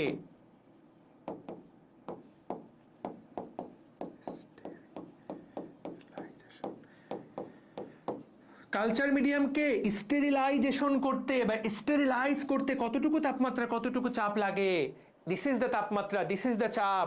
খুবই ইম্পর্টেন্ট বাবারে বাবা, বাকি জীবন। ঠিক আছে? খুব ইম্পর্টেন্ট, খুব খুব খুব ইম্পর্টেন্ট। তাহলে এই তো ভাইয়া আমরা আশা করি শিখে গেলাম ভাই। ওকে, সুন্দর। এখন এই তাপমাত্রায় এক্সপ্লান্টটাকে একজন বলছে ভাই এক্সপ্লান্ট তো মরে যায়। এক্সপ্লান্টটাকে এই যে দেখো, এক্সপ্লান্টটাকে তোমার অ্যালকোহল দিয়ে মিশায়, অ্যালকোহলের সাথে ভিজায়, এরকম করা হয় যাতে ওটা পুড়ে না যায়, এক্সপ্লান্ট যাতে পুড়ে না যায়, সেজন্য ওটাকে অ্যালকোহলের সাথে মিশিয়ে। তাহলে তুমি দুইটা জিনিসকেই কি করবা? জীবাণুমুক্ত করবা। এক্সপ্লান্টটাকেও জীবাণুমুক্ত করবা, কালচার মিডিয়ামটাকেও জীবাণুমুক্ত করবা। জীবাণুমুক্ত করে ওদের মধ্যে ভালোবাসা স্থাপন করে দিবা। এক্সপ্লান্টটাকে তুমি কালচার মিডিয়ামে বসাই দিলা, বসাই দেওয়ার পর ভাই ওদেরকে কত তাপমাত্রায় রাখতে হবে, কত আলোতে রাখতে হবে মুখস্থ করতে হবে। ওই মিডিয়ামটাকে 17 থেকে 20 ডিগ্রি তাপমাত্রা, 70 থেকে 75% আর্দ্রতা এবং 1000 থেকে 3000 লাক্স বা 3000 থেকে 5000 লাক্স আলো দিতে হবে। আলো, তুমি বলবো ভাই এই লাক্স কি সৌন্দর্যের রহস্য, জয়া আহসানের সৌন্দর্যের রহস্য লাক্স? না, এই লাক্স মানে কতটুকু পাওয়ারের আলো, আলোর তীব্রতা, কতটুকু লাক্স আলো দিব আমরা 3000 থেকে 5000 বা 1000 থেকে 3000, এবং তাপমাত্রা কতটুকু, আপেক্ষিক আর্দ্রতা। এটা এমসিকিউ আসবে, পরীক্ষার হলে লিখতে হবে।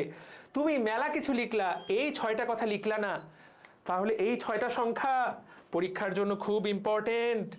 প্রিয় ভাই ও বোনেরা, 1000 থেকে 3000 লাক্স, 70 থেকে 75% আর্দ্রতা, 17 থেকে 20 ডিগ্রি তাপমাত্রা। এই যে 3টা কথা, এই 6টা কথাই আসলে এই চ্যাপ্টারের, বা এইটা তুমি জানো কিনা, তুমি যদি এইটা খুব ভালো করে উল্লেখ করে দাও, জেল পেন দিয়ে লিখে দাও, তোমাকে স্যার 3-এ 3 মার্ক দিয়ে দিবে। ছবিটা আঁকবা, হেডলাইনগুলো লিখবা, এই 6টা কথা লিখে দিবা যে আমি কালচার মিডিয়ামটাকে এত তাপমাত্রায় অটোক্লেভের মাধ্যমে জীবাণুমুক্ত করব, তারপর কালচার মিডিয়াম এবং এক্সপ্ল্যান্টকে সুখে শান্তিতে এইরকম তাপমাত্রা, এরকম আর্দ্রতা এবং এরকম আলোর মধ্যে রেখে দিব। তুমি যদি এইটুকু ওদেরকে জানাতে পারো, তোমার স্যারের চোখে আঙ্গুল দিয়ে দেখাই দিতে পারো যে তুমি এগুলো জানো, ও ভাই বোনেরা বিশ্বাস করো এখানে ফুল মার্ক, একদম ফুল মার্ক।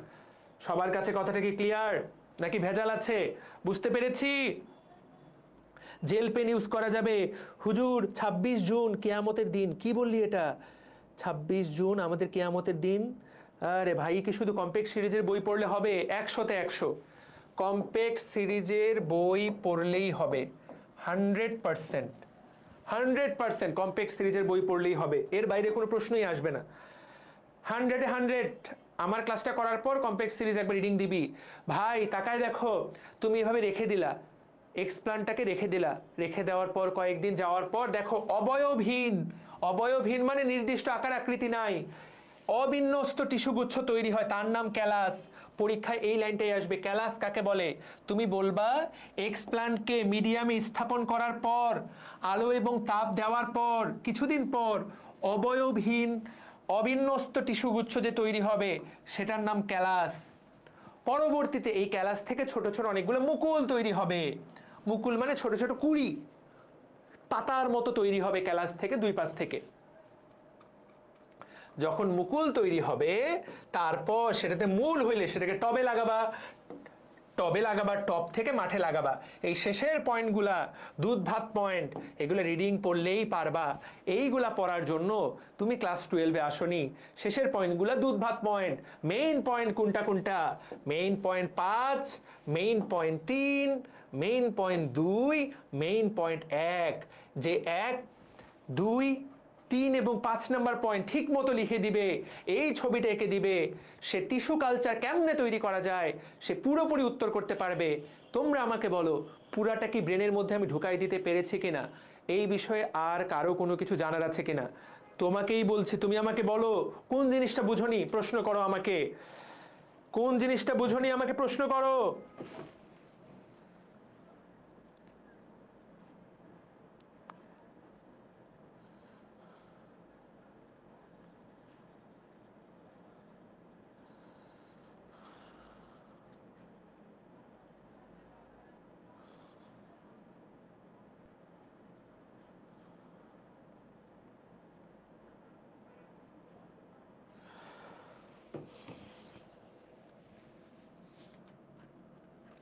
এমসিকিউ এর জন্য যতটুকু পড়ালাম এর বাইরে টিস্যু কালচার থেকে দুনিয়ার একটা এমসিকিউ আসবে না, এই দুনিয়ার একটা এমসিকিউ আসবে না। আমি সকল এমসিকিউ ডান করে ফেললাম। টিস্যু কালচারের ধাপ পড়া শেষ, টিস্যু কালচারের এমসিকিউ পড়া শেষ। এই সুরটা ধরতে পারলাম না, সরি, সুরটা ধরতে পারলাম না। আগের এগার কি দাদা? এগার হলো, এগার কি? এগার একটা জাস্ট তুমি বাজার থেকে কিনতে পারবা। তুমি যদি আজকেই কিনতে চাও, আজকে এত রাতে হয়তো এগার কিনতে পারবা না, কিন্তু এগার তুমি এই ধরনের ঔষধের দোকানে কিনতে পারবা। এগার, এই যে এগার এরকম একটা সাবস্টেন্স, এগার এরকম একটা সাবস্টেন্স বা এইরকম একটা সাবস্টেন্স, এইটা তুমি যদি পানির মধ্যে মিশাও পানিটা অনেকটা থকথকে জেলির মতো হয়ে যাবে। পানিটা অনেকটা থকথকে জেলির মতো হয়। যে কোনো কিছুকে শক্ত বানার জন্য এই যে এগার পাউডার কিনতে পাওয়া যায়। তাকায় দেখো কি সুন্দর, কোনো কিছুকে তুমি জেলির মতো থকথকে বানাতে চাও, বাজার থেকে এগার এগার কিনতে পাওয়া যায়। এটা একটা পদার্থের নাম। এই পদার্থটার নাম আমরা প্রতিনিয়ত শুনি না, কারণ এটা শুধু ল্যাবরেটরিতে ব্যবহৃত হয়, শুধু ল্যাবরেটরিতে ব্যবহৃত হয়। সুন্দর, এটা খাওয়া যায়। ওরে ভাইরে, এটা কেন খাবি তুই? খাওয়া যায়, অবশ্যই খাওয়া যায়। পৃথিবীতে কোন জিনিসটা আছে খাওয়া যায় না? অবশ্যই খাওয়া যায়। খেলে তুই মরে যেতে পারিস, এই আর কি।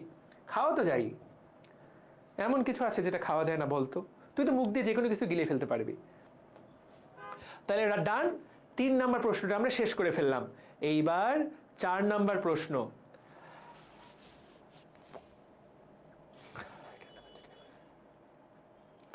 প্রিয় ভাই ও বোনেরা, এরপর প্রশ্ন করবে, এটাই আজকের দিনে লাস্ট পড়া। 15 মিনিটে এই অংশটুকু পড়াবো। টিস্যু কালচার পদ্ধতির ভূমিকা, গুরুত্ব। বাপরে বাপ ভাই, এই প্রশ্নটা শুরু আছে কিন্তু শেষ নাই। এই প্রশ্নটার শুরু আছে কিন্তু শেষ নাই। তুমি তাকায় দেখো, টিস্যু কালচার পদ্ধতির গুরুত্ব, 15টা পয়েন্ট। ও ভাই বোনেরা, টিস্যু কালচার পদ্ধতির সুবিধা অসুবিধা, এইটাই তোমার ঘ নাম্বারে আসবে। ঠিক আছে, এইটাই তোমার ঘ নাম্বারে আসবে। কিরকম প্রশ্ন আসবে? টিস্যু কালচার পদ্ধতির ব্যবহার। ওকে, প্রশ্নটা এরকম করবে। আমি একটা প্রশ্ন বলতেছি। প্রশ্নটা হলো, কৃষিক্ষেত্রে বিপ্লব ঘটিয়েছে, কৃষিক্ষেত্রে বিপ্লব ঘটিয়েছে, এটার গুরুত্ব বর্ণনা করো। প্রশ্ন করবে এরকম, টিস্যু কালচারের গুরুত্ব। টিস্যু কালচার কেন কৃষিক্ষেত্রে বিপ্লব ঘটিয়েছে?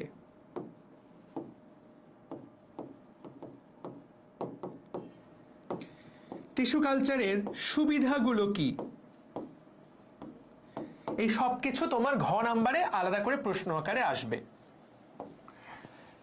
সবগুলোর উত্তর একই। এই পেজটা 15টা পয়েন্ট। বাপরে বাপ, বললাম তো এই প্রশ্নটা শুরু আছে কিন্তু শেষ নাই। তো ভাই এবং বোনেরা, আমি তোমাদেরকে হেডলাইনগুলো বলে দিব, ভেতরের মেইন কথাগুলো বলে দিব। তুমি পরীক্ষায় যতটুকু বলবো ততটুকুই লিখবা।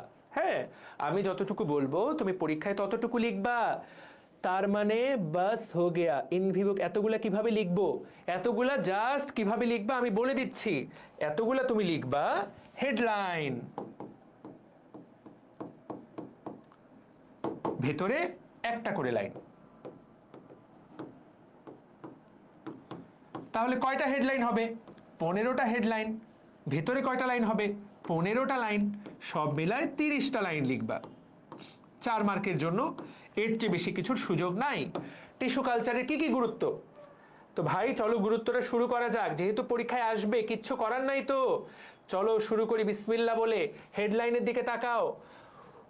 হুবহু মাতৃগুণ সম্পন্ন চারা উৎপাদন বা মাইক্রো প্রপাগেশন, এটা কি ব্যাখ্যা করা দরকার আছে? মায়ের মতো হুবহু একই রকম কোষ। রিডিং পড়লেই বুঝতে পারবা। ধরো তোমার বাবা একটা জায়গায়, রাজশাহী গেলেন, চাঁপাইনবাবগঞ্জ। ধরো তোমার বাবা একজন আম চাষি। তোমার বাবা একজন আম চাষি, তিনি চাঁপাইনবাবগঞ্জ না, তিনি তার বাসা চাঁপাইনবাবগঞ্জ। তিনি গেলেন থাইল্যান্ড ঘুরতে। থাইল্যান্ডে গিয়ে একটা আম প্রচণ্ড তার ভালো লেগে গেল। তিনি সেই আমের গাছটা খুঁজে বের করলেন।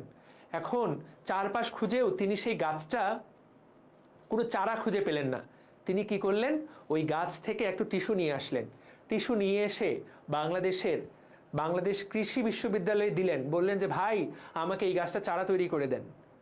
বাংলাদেশ কৃষি বিশ্ববিদ্যালয় তোমার বাবাকে এই গাছের চারা তৈরি করে দিল। খেয়াল করো, তিনি কিন্তু জাস্ট গাছের একটু চামড়া তুলে নিয়ে আসলেন বা একটু টিস্যু ছিঁড়ে নিয়ে আসলেন। সেইটা থেকে থাইল্যান্ডের ফসল তুমি বাংলাদেশে বসে ফলাতে পারবা। এবং বাংলাদেশে তোমার বাসায় চাঁপাইনবাবগঞ্জে থাইল্যান্ডের মতো ওই আমটাকে তুমি বসে বসে ঘরে বসে খাইতে পারবা। এইটার নামই হুবহু মাতৃগুণ সম্পন্ন চারা উৎপাদন। বুঝাতে পারলাম? এটা করা সম্ভব টিস্যু কালচারের মাধ্যমে, কিন্তু এভাবে তো আর করা হয় না। বা তোমার বাবা গেল কৃষি বিশ্ববিদ্যালয়ে, বা তুমিই গেলা, তোমার বাবার কথা বাদ দাও, তুমিই গেলা যে আমি এটা টিস্যু কালচার করব, এভাবে তো করা হয় না। সাধারণত কোনগুলার করা হয়? যে সকল উদ্ভিদের বীজ উৎপাদন সম্ভব হয় না, বীজ নাই, তার মানে বীজ দিয়ে তুমি চাষ করতে পারবে না, যেমন কি সাগর কলা, থুজা, এদের এই উদ্ভিদগুলোর বংশ বিস্তারের জন্য তুমি চাইলেই টিস্যু কালচারের মাধ্যমে চারা গাছ উৎপাদন এবং বিস্তার করতে পারো। তুমি টিস্যু কালচারের মাধ্যমে একটা সাগর কলা, ভালো সাগর কলার জাত 1 লক্ষ চারা গাছ তৈরি করলা, সেই 1 লক্ষ চারা গাছ সারা বাংলাদেশে লাগাই দিলা। এই কথাটাই বলা হয়েছে, রিডিং পড়লেই বুঝতে পারবা। এই একটা লাইন লিখবা, যে সকল উদ্ভিদের বীজ তৈরি করা যায় না, আমরা টিস্যু কালচারের মাধ্যমে তাদের 1 লক্ষ চারা তৈরি করলাম, সারা দেশে ছড়াই দিলাম। এই তো ভাইয়া। তারপরে তাকাও রোগমুক্ত উদ্ভিদ তৈরি। রোগমুক্ত, ধরো তোমার খেতে যে আলুটা আছে, সেই আলুতে বারবার, ওই জাতের আলুতে বারবার তোমার জীবাণু ধরছে, তো তুমি যেটা করলা, ওই আলু থেকে বেশ টিস্যু কালচার করলা, টিস্যু কালচার করে কিছু চারা তৈরি করলা যারা কিনা রোগমুক্ত। ধরো তুমি বারবার এমন আলু লাগাচ্ছ যেই বীজের মধ্যেই জীবাণু লুকায় আছে। তোমরা যারা কৃষিকাজের সাথে জড়িত তারা জানবা যে ফসলের সবচেয়ে গুরুত্বপূর্ণ, খেতে ফসল ভালো হওয়ার এক নাম্বার শর্ত হলো বীজ খুব ভালো হতে হবে। তোমার যদি বীজের মধ্যে জীবাণু থাকে, তুমি যতই পরিশ্রম করো তোমার ফসল ভালো হবে না। তো ধরো তুমি ওই এলাকাতে ভালো বীজ পাচ্ছই না, তুমি তখন কি করবা, টিস্যু কালচার করে 1 লক্ষ চারা তৈরি করবা, সেই চারাটা ডিরেক্ট গাছের জমিতে লাগাবা। এটাই বলছে আলু, আখ রোগমুক্ত চারা তৈরি করা যায়। বুঝতে পেরেছি? 1 নম্বর পয়েন্ট আবার 3 নম্বরে দিয়েছে, যে সকল উদ্ভিদের বীজ উৎপাদন করা সম্ভব হয় না তাদের ক্ষেত্রে টিস্যু কালচার। আবুল হাসান স্যারকে বলা উচিত যে ভাই 1 নম্বরে 3 নম্বর পয়েন্ট হুবহু একই, এই পয়েন্টটা লিখলেও যা, না লিখলেও চা। তারপরে দেখো কিছু উদ্ভিদ আছে যারা দুনিয়া থেকে হারায় যাচ্ছে, বিলুপ্ত প্রায় উদ্ভিদ। ধরো তুমি আফ্রিকার অ্যামাজন জঙ্গলে গেলা, একটা প্রচন্ড সুন্দর গাছ, কিন্তু এইটাই ওই জঙ্গলের লাস্ট গাছ।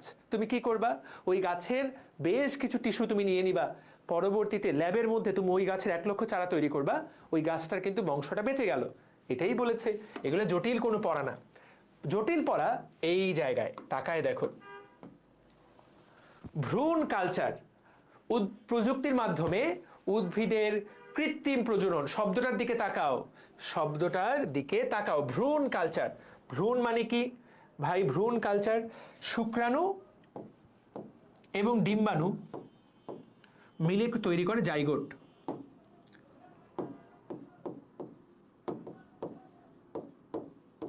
এই জাইগোট থেকে পরবর্তীতে তৈরি হয় ভ্রূণ। তুমি একটা ভালো মানের ভ্রূণ থেকে সেই ভ্রূণটাকেই তুমি আরো কালচার করলা। খেয়াল করো, একটা ভ্রূণ থেকে একটা গাছ হবে, একটা ভ্রূণ থেকে একটা গাছ হয়, কারণ একটা ভ্রূণ থেকে তো একটাই মানুষ হওয়ার কথা, একটা ভ্রূণ থেকে একটাই গাছ হওয়ার কথা। কিন্তু তুমি যদি ভ্রূণটাকে কালচার করে ফেলো ভাই, এখান থেকে লক্ষ লক্ষ চারা তৈরি হবে, লক্ষ লক্ষ চারা। উন্নত মানের তুমি যদি একটা ভ্রূণ পেয়ে যাও, সেই ভ্রূণটা তুমি কালচার করার মাধ্যমে লক্ষ লক্ষ চারা তৈরি করতে পারো। এইটাই তো টিস্যু কালচার পদ্ধতির প্রয়োগ। দেখো এই লাইনটাই বলা হয়েছে, বুঝাতে পারলাম? এইটাই লিখে ফেলবা, 2 লাইন লিখবা, 1 লাইন লিখবা, ডাজন্ট ম্যাটার। এইটা পরীক্ষা আলাদা করে আসবে, অনেকবার এমসিকিউ আসছে, ভালো মতো তাকাও। সংকর উদ্ভিদ উৎপাদনের ক্ষেত্রে, সংকর উদ্ভিদ, প্রিয় ভাই ও বোনেরা, বর্তমান যুগটাই হলো হাইব্রিডের যুগ। দুনিয়ার সবকিছুতে শুধু হাইব্রিড আর হাইব্রিড। ভাই আমি নিজেই যখন ছোট ছিলাম, সাগর কলার সাইজ ছিল এইটুকু। এখন আমি যখন নিজে সাগর কলা কিনতে যাই বাজারে, সাগর কলার সাইজ এত বড়, চিন্তা করা যায়। আমি ছোটবেলায় যখন বেগুন দেখতাম, বেগুনের সাইজ ছিল এতটুকু। আমি যখন এখন বাজার করতে যাই, বেগুনের সাইজ এত বড়। ছোটবেলায় যখন আমি খেতে দেখতাম, ফুলকপির সাইজ ছিল এতটুকু। আজকে যখন আমি বাজার করতে যাই 2025 সালে, একটা ফুলকপি কিনতেছি নাকি ফুলকপির বস্তা কিনতেছি, এত বড় বড় ফুলকপি।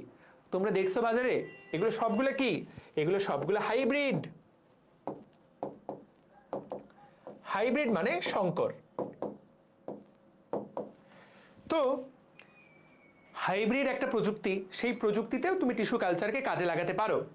বুঝতে পেরেছি? সেটাতেও তুমি কাজে লাগাতে পারো। তো বর্তমান দুনিয়ার বেশিরভাগ ফসলই কিন্তু হাইব্রিড। তুমি যা খাচ্ছ বেশিরভাগই হাইব্রিড ফসল। এই যে হল্যান্ডের আলু, বিশাল বিশাল আলু, এত বড় বড় আলু, একটা আলু 1 KG size, half KG size, এরকম আলু আছে। তো এই আলুগুলো সব হাইব্রিড, 2-3টা উন্নত মানের প্রজাতিকে একসাথে করে এইরকম হাইব্রিড করা হয়েছে, তাই না? সবই হাইব্রিড। তো যাই হোক, এই হাইব্রিডগুলোর অপর নাম সংকর। হাইব্রিড মানে কি? সংকর।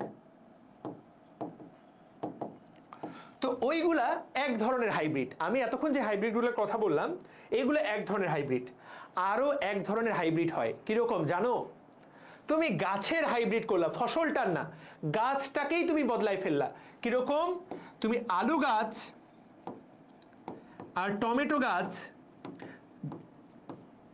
এই দুইটাকে তুমি সংকর করে দিলা। ফলে আলুর নাম পটেটো, টমেটো গাছের নাম টমাটো। ফলে নতুন যে গাছটা তৈরি হইল, ভাই রে ভাই, এই গাছের নাম হয়ে গেল পোমাটো। ভাই, এটা একটা আলাদা গাছ, পোমাটো একটা আলাদা গাছ। যেই গাছে, এই হলো মাটি, যেই গাছে মাটির নিচে হবে আলু, আর মাটির উপরে হবে টমেটো। ভাই, একই গাছে নিচে আলু, উপরে টমেটো, এই অদ্ভুত জিনিসের নাম পোমাটো। তোমরা ভাবতে পারো, ভাই এটা কি থিওরি, মানে এটা কি বানানো সম্ভব, নাকি ভবিষ্যতে বানানো হবে? উত্তরটা হলো নো, মানে না, মুরগি তোমার মা। দুনিয়াতে অলরেডি এই গাছ আছে। বিজ্ঞান কোথায় চলে গেছে দেখো, পোমাটো ট্রি। ভাই রে ভাই, বুদ্ধিটা দেখো খালি, বুদ্ধির ঢেকি। এই দেখো, একই গাছের মধ্যে মাটির নিচে আলু, উপরের দিকে টমেটো। তোরা কি দেখতে পাচ্ছিস? তোরা কি এখনো জেগে আছিস না ঘুমিয়ে গেলি?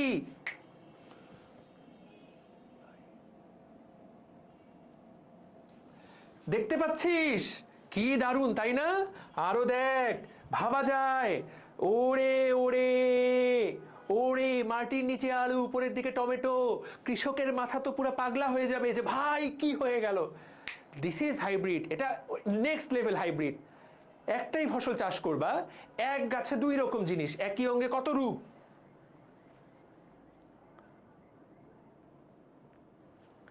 চিন্তা করছিস? লেভেলটা বুঝলি ভাইয়া? তুই ভাববি এটা টমেটো গাছ, কিন্তু মাটি খুঁড়ে দেখবে নিচে আলু।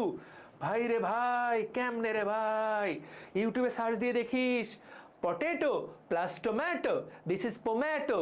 মেডিকেল ভর্তি পরীক্ষা 2023 সালে এই প্রশ্নটা এসেছে। পটেটো এবং টমেটোর মিশ্রণে কোন হাইব্রিড তৈরি হয়? কমেন্টে জানাও। পটেটো এবং টমেটোর মিশ্রণে কোন ফিউশন উদ্ভিদ তৈরি হয়? সবাই নামটা কমেন্ট করো যাতে ভুল না হয়। সবাই নামটা কমেন্ট করো যাতে ভুল না হয়। কমেন্ট করো পোম্যাটো। দেখছিস দুনিয়াটা কোথায় চলে গেল? ভাই রে ভাই, দেখছো এই লোকটা মাটির তলা থেকে আলু এবং এই যে মিশ্রণটা। এখন ভাইয়া, এই মিশ্রণটা নিয়ে অনেক কথা বলা আছে বইয়ে। এখানে কি করা হয় তুমি আমি সবাই জানি। ধরো এইটা একটা আলুর কোষ, এটা আলুর কোষ, এটা আলুর নিউক্লিয়াস। এইটা টমেটোর কোষ, এটা টমেটোর নিউক্লিয়াস।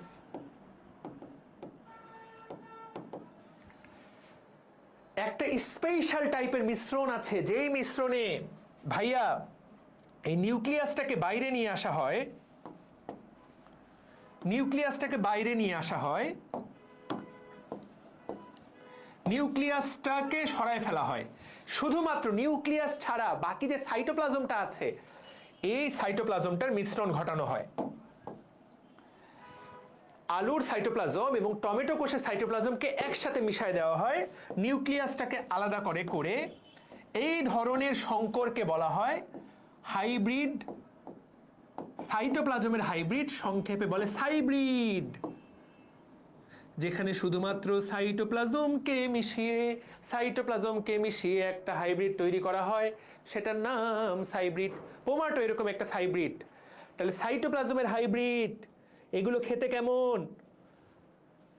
আমরা জিনে মাশরুম কিভাবে তৈরি করতে পারবো? জিনে মাশরুম, মাশরুম ভাইকে জাস্ট 2টা বিয়ে করাই দিবে একসাথে, তাহলে মাশরুম জিনে মাশরুমে পরিণত হবে। 2 বউয়ের ক্যাচাল সহ্য করতে করতে মাশরুম জিন হিসেবে আত্মপ্রকাশ করতে বাধ্য হবে। তাহলে কি সুন্দর পড়া, এখান থেকে এটাই এমসিকিউ আসবে। তাকাও,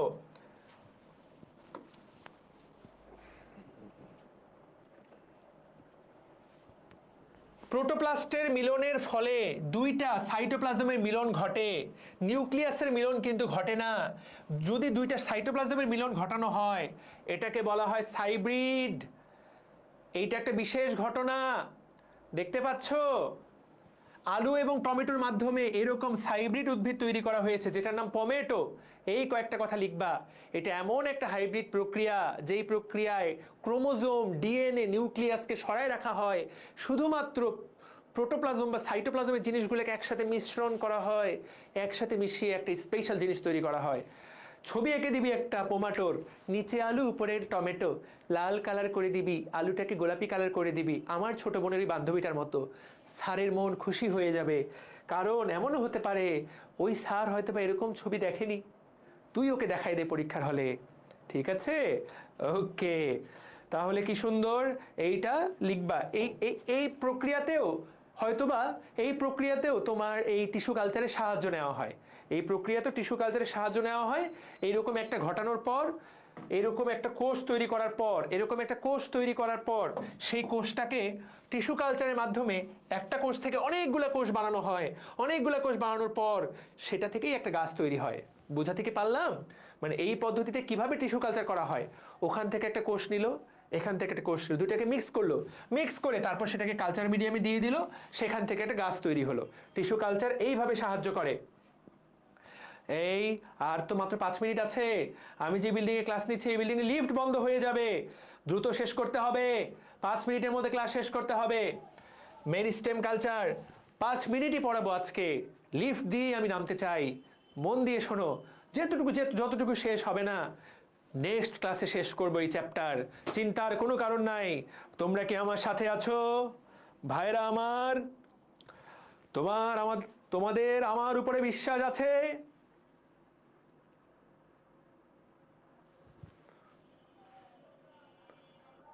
বিশ্বাস আছে? নাই? এই বেটারা, ওকে ফাইন, ঠিক আছে। তো আমরা আরো দু একটা পয়েন্ট পড়ি।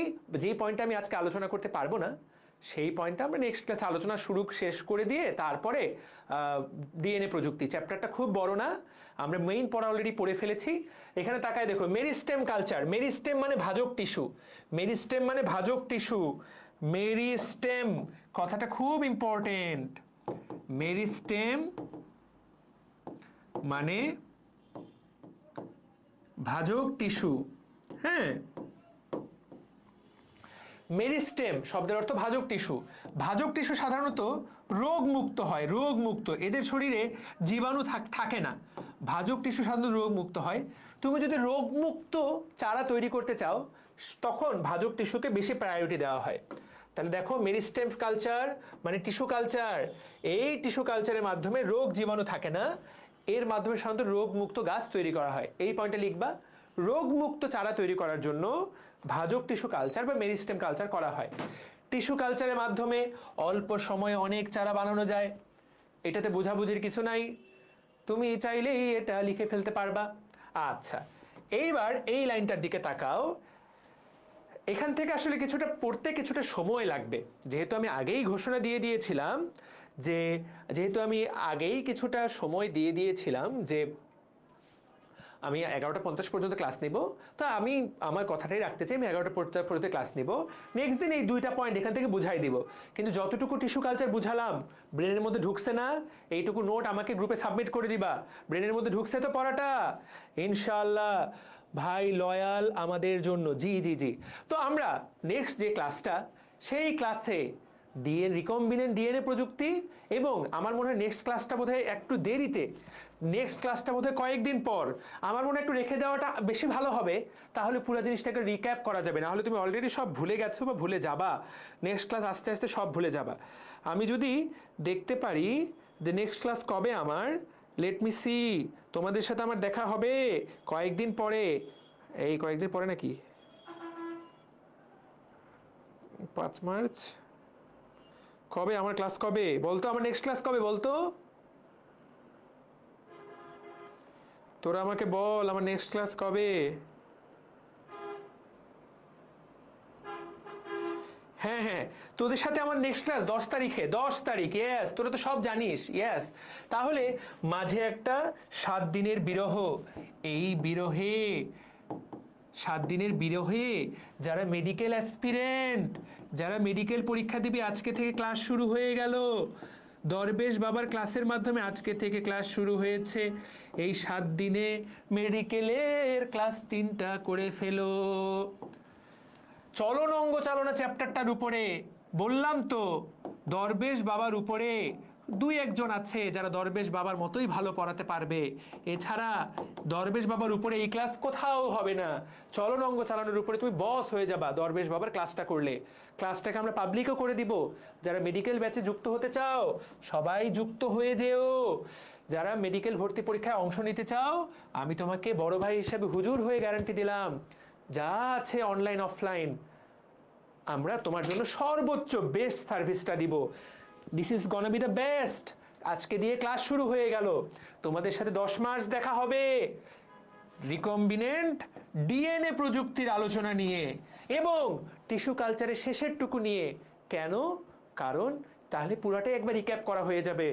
ও ভাই বোনেরা, সবাই ভালো থাকো, সুস্থ থাকো। আসসালামু আলাইকুম। আজকে যে ক্লাসটা নেওয়া হয়েছে সেটা কালকেই আমরা পাবলিক করে দিব। সবাই ভালো থাকো। লিফট অফ হয়ে যাচ্ছে, আমাকে হেঁটে হেঁটে নামতে হবে না। বাই।